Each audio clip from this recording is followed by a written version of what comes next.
দল ঘোষণার পর আচমকাই এবার আর্জেন্টিনা দল থেকে বাদ পড়ল দুরন্ত আর্জেন্টাইন ফরোয়ার্ড। বিশ্বকাপ বাছাই পর্বের আসন্ন দুটি ম্যাচের জন্য গতকাল স্কোয়াড ঘোষণা করেছিল আর্জেন্টিনা কোচ লিওনেল স্কালোনি।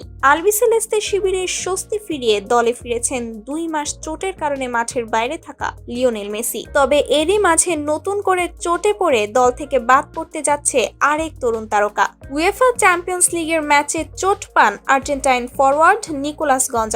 তাহলে আসন্ন 2 ম্যাচে নিকোলাস গঞ্জালেসের পরিবর্তনে দলে ফিরছে কে?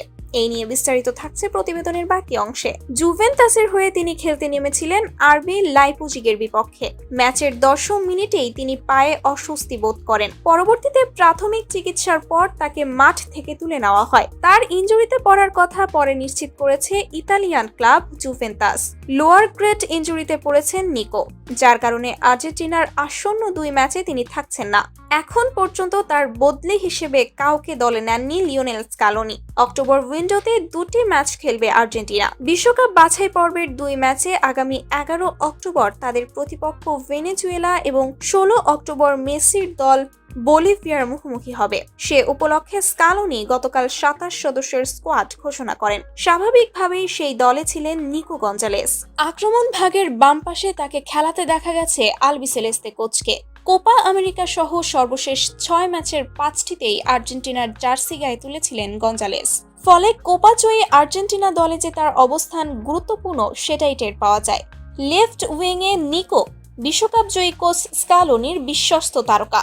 তার অনুপস্থিতিতে সম্ভবত দলের নতুন কেউ ডাক পাওয়ার আশা করতে পারেন। এর আগের স্কোয়াড থেকে অক্টোবর উইন্ডোর জন্য ঘোষিত দল থেকে বাদ পড়েছেন মাতিয়াস সুলে, ভ্যালেন্টিন ক্যাসেলানোস এবং জিউলিয়ানো সিমিওনে। তাদের মধ্য থেকে একজন ডাক পেতে পারেন নিকোর বদলি হিসেবে। আসন্ন 2 ম্যাচের জন্য 20 বছর বয়সী মিডফিল্ডার নিকো পাচকে প্রথমবার জাতীয় দলে ডেকেছেন আর্জেন্টাইন কোচ।